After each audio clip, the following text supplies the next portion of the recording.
Hello students, today we are going to start a new chapter and the name of the chapter is Alternating Currents. ये chapter बिल्कुल अलग है आपके previous 6 chapters में से, क्योंकि ये चैप्टर लेंदी भी है।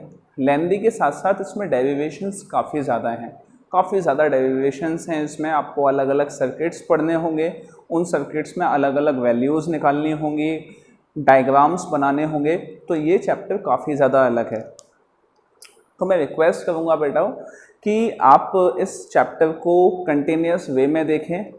ऐसा ना हो कि आप एक लेक्चर देखें फिर नेक्स्ट ना देखें, ऐसा ना करें। आप कंटिन्यूस वे में इस चैप्टर को देखते जाएं। आज हम इस चैप्टर का इंट्रोडक्टरी पार्ट करेंगे, सिर्फ इंट्रोडक्टरी पार्ट, और कल हम उसके आगे बढ़ेंगे, ठीक है। तो देखिए, ये चैप्टर स्टार्ट होता है वहाँ से जहाँ हमने इलेक्ट्रोमैग्नेटिक इंडक्शन को छोड़ा था। इलेक्ट्रोमैग्नेटिक इंडक्शन चैप्टर नंबर 6 हमने एंड किया था वहाँ जहाँ एसी जनरेटर कंप्लीट हुआ था, ठीक है। तो basic on the basis of AC generator के बेसिस पे ही हम आगे की कहानी स्टार्ट करेंगे। तो देखिए, एसी जनरेटर अगर आपने नहीं देखा है तो प्लीज़ बेटा जाके ज़रूर देखिए। लास्ट में मैंने एक साइकिल बनाई थी वहाँ पे, वो साइकिल की थी, that was the rotation of armature. और रोटेशन ऑफ आर्मेचर की वजह से जैसे जैसे आर्मेचर का रोटेशन बढ़ता है वैसे वैसे इंड्यूस्ड करंट इंक्रीज होता है। बेसिकली जैसे जैसे आर्मेचर का रोटेशन बढ़ता है वैसे वैसे फ्लक्स चेंज होता है, मींस फ्लक्स इंक्रीज होता है, और उसके ही बेसिस पे इंड्यूस करंट इंक्रीज होता है। क्या समझ में आ गई बात? ठीक है। तो अब वो साइकिल हम वापस से देखते हैं। देखिए, रोटेशन ऑफ आर्मेचर वाली साइकिल कुछ ऐसी थी। इसको हमने 4 क्वाड्रेंट्स में डिवाइड किया था, ठीक है। और ये जो है ये क्या था हमारा आर्मेचर, ये था आर्मेचर। ऐसे कितने एंगल पे हमने कहा, फॉर एग्जांपल ये अभी जो है it is at angle theta, ये थीटा एंगल पे है, और थीटा एंगल पे होने की वजह से ये कुछ इंड्यूस ईएमएफ जनरेट कर रहा है। That induce EMF is equal to E is equal to minus d phi by d t. अच्छा, ये रिलेशन कौन सा है? ये रिलेशन हम कौन सा निकालने जा रहे हैं? That relation is instantaneous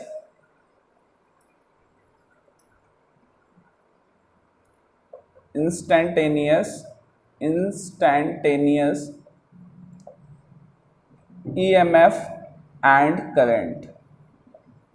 it is the name of relation जो हम निकालने जा रहे हैं, ठीक है। अब देखिए, ये तो हो गया एंगल थीटा, ठीक है, d phi by d t. D phi की वैल्यू आपने लिख ली क्या? That is d upon d t. D phi की वैल्यू आपने लिख ली, that is B A cos theta, B A cos theta. अब देखिए, यहाँ पे आप हमेशा आपके पास एंगल थीटा नहीं होगा। करंट की वैल्यू हमेशा चेंज होती रहती है ऑल्टरनेटिंग करंट में। ऑल्टरनेटिंग करंट में आपको साइकिल कुछ इस तरह की मिलती है, ये तो ये जो करंट की वैल्यू है वो हमेशा चेंज होती रहती है with respect to time. Time के रेस्पेक्ट में ये वैल्यू हमेशा चेंज होती रहती है। तो टाइम के रेस्पेक्ट में अगर वैल्यूज चेंज होती रहती हैं तो आपको ये जो इसका रोटेशन है वो भी टाइम के रेस्पेक्ट में शो करना होगा। वो कैसे शो होगा? देखिए, आर्मेचर ने रोटेशन शुरू किया यहाँ से, और यहाँ से ये यहाँ तक गया है, तो इसने जो एंगुलर वेलोसिटी अटेन की है, that angular velocity is equal to omega. Angular velocity को हम क्या लिखते हैं? Angular velocity that is omega. और इसको यहाँ से यहाँ जाने में जो टाइम लगा वो क्या लगा? t। मैं इसको नाम देता हूँ a पॉइंट और इसको b point. So time from a to b तक जो टाइम लगा that is t, small t time लगा है। इतनी बात क्या क्लियर आ गई? तो अब हमें इस थीटा को, that is angular displacement, angular displacement क्या है? Displacement is equal to theta. तो थीटा को हमें एंगुलर वेलोसिटी और टाइम के रेस्पेक्ट में शो करना है। तो देखिए कैसे शो करेंगे हम इसको? देखिए, एंगुलर वेलोसिटी होता है angular displacement upon time, so theta will be omega into t. तो थीटा की वैल्यू हम यहाँ लिख देते हैं क्या? Minus d by d t B A cos omega t. अब इसको आपको डिफरेंशिएट करना है, तो देखिए बी ए इज कॉन्स्टेंट, आपने इसको डिफरेंशिएट किया, माइनस आगे है, डिफरेंशिएट करेंगे D by d T cos omega T को। अब देखिए आप इसका डिफरेंशिएशन करेंगे तो डिफरेंशिएशन क्या मिलेगा, minus B A as it is और कॉस ओमेगा टी का डिफरेंशिएशन। तो यहाँ दो फंक्शन है, एक तो कॉस का फंक्शन है और एक ओमेगा टी है। तो पहले तो इसको आप कर लेंगे तो कॉस ओमेगा टी का डिफरेंशिएशन हो जाता है क्या, माइनस साइन ओमेगा टी। अब कॉस के बाद एक और फंक्शन है ओमेगा टी, इसका भी तो डिफरेंशिएशन होगा जैसे आप चेन रूल में किया करते थे। तो इसका डिफरेंशिएशन क्या हो जाएगा, ओमेगा टी को आप डी टी के रेस्पेक्ट में अगर डिफरेंशिएट कर रहे हो तो यहाँ पे क्या रह जाएगा, सिर्फ ओमेगा। तो आपके पास वैल्यू क्या आ गई, माइनस से माइनस कैंसिल, तो B A v sine omega t, this is the value of EMF. अच्छा, ये जो वैल्यू आपके पास ईएमएफ की आई है ये सिंगल टर्न के लिए आई है। सिंगल टर्न का मतलब क्या है, ईएमएफ इंड्यूस हुआ है आर्मेचर में, ईएमएफ इंड्यूस हुआ है आर्मेचर के अंदर। तो आर्मेचर कुछ ऐसा है, रेक्टेंगुलर कॉइल ही तो आर्मेचर है। अब अगर इस आर्मेचर में और भी बहुत ज़्यादा टर्न हो तो आर्मेचर के रोटेशन की वजह से इसमें फ्लक्स भी उतना ही ज़्यादा लिंक होगा, जितने ज़्यादा नंबर ऑफ टर्न्स होंगे। तो for N number of turns, तो ये हो गया E is equal to N B A omega sine omega t. ठीक है, अब एक चीज़ यहाँ पे हम देखते हैं कि ये जो वैल्यू है साइन ओमेगा टी, मतलब कि साइन थीटा, अगर इसको बोलूँ omega t is equal to theta है तो साइन थीटा की वैल्यू आपको मैक्सिमम कितनी मिलेगी, मैक्सिमम मिल सकती है कितना, दैट इज 90 डिग्री। तो sine theta is equal to 90 degree हो तो sine theta sine 90 will be 1, ये वैल्यू हो गई 1।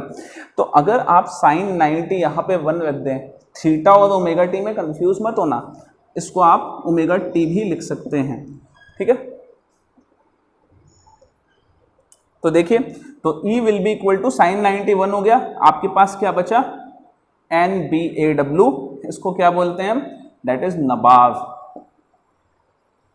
नबाव। अच्छा, ये जो वैल्यू है वो क्या है, ये वैल्यू आपको मैक्सिमम मिली है, आपने मैक्सिमम एंगल पे ही तो ये वैल्यू ली है। तो this is the maximum value of EMF, मतलब कि जब आर्मेचर मैग्नेटिक फील्ड लाइन के परपेंडिकुलर एंगल बना रहा होगा उस टाइम पे जो ईएमएफ आपको मिलेगी that will be maximum. 90 degree पे आपको मैक्सिमम ईएमएफ मिली है।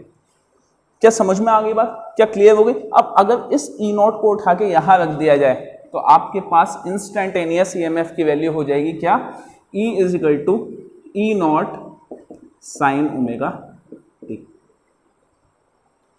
अगर आपके पास यहाँ पे ओमेगा टी 1 होता है, मतलब theta is equal to 90 degree होता है, तो उस कंडीशन में यहाँ पे जो E विल बी, मतलब जो ईएमएफ उसमें लिंक होगा वो मैक्सिमम होगा, E नॉट के इक्वल होगा। और बाकी सभी एंगल्स पे 90 के अलावा जितने भी एंगल्स हैं उस पे आपको वैल्यू कम मिलती जाएगी, आप E नॉट से उस वैल्यू को मल्टीप्लाई करते जाएंगे। क्या समझ में आ गई बात, क्या क्लियर हुआ। तो ये वैल्यू है इंस्टेंटेनियस ईएमएफ की। अब करंट की वैल्यू भी निकालते हैं, लेकिन उससे पहले एक चीज देखते हैं। देखिए, देखिए कि इस आर्मेचर ने यहां से यहां रोटेशन शुरू किया, ठीक है, तो यहां पे जो टाइम था वो था 0। जब कंप्लीट रोटेशन ये कंप्लीट करके आएगा तो टाइम कितना हो जाएगा, t, यहां पे टाइम हो जाएगा t। तो यहां से यहां तक के रोटेशन के लिए आपने लिख लिया ओमेगा टी, लेकिन कंप्लीट रोटेशन के लिए आप क्या लिख लेंगे, दैट इज ओमेगा टी। तो omega t is equal to क्या है, omega t is equal to क्या है, omega t is equal to theta है, थीटा है। अच्छा, आपने टाइम कितना लिया है, कंप्लीट साइकिल का टाइम लिया है, कंप्लीट साइकिल का टाइम है, इसका मतलब कंप्लीट डिस्प्लेसमेंट हुआ है। तो यहां से यहां तक का एंगुलर डिस्प्लेसमेंट कितना है, यहां से यहां तक का omega t is equal to 2 pi, angular displacement 2 pi है, that means omega will be equal to 2 pi by t. इस रिलेशन को आप याद रखिएगा, बहुत बार ये काम आएगा। Omega is equal to 2 pi by t या omega t is equal to 2 pi, इस रिलेशन को आप याद रखिएगा, ठीक है। तो ये हो गई वैल्यू आपके पास क्या, इंस्टेंटेनियस ईएमएफ की। इंस्टेंटेनियस ईएमएफ का मतलब है कि ईएमएफ टाइम के हिसाब से चेंज हो रहा है, तो किसी एक इंस्टेंट पे जो ईएमएफ आप निकालेंगे that is known as instantaneous EMF. अगर इस ईएमएफ की वैल्यू को आप रेजिस्टेंस से डिवाइड कर दें, divide by resistance R, capital R से इसको डिवाइड कर दें तो E by R is equal to E naught by R sine omega t, तो वैल्यू क्या आ जाएगी E by R, V by R क्या होता है आई, तो I is equal to I naught sine omega t. This is the value of instantaneous current. ये instantaneous current की वैल्यू है, ये इंस्टेंटेनियस ईएमएफ की वैल्यू है, ये वाली ई करंट।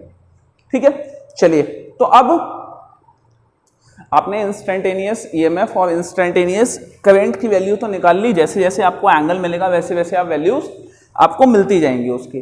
अब हम कैलकुलेट करेंगे कि ऑल्टरनेटिंग साइकिल में एवरेज करंट कितना होता है।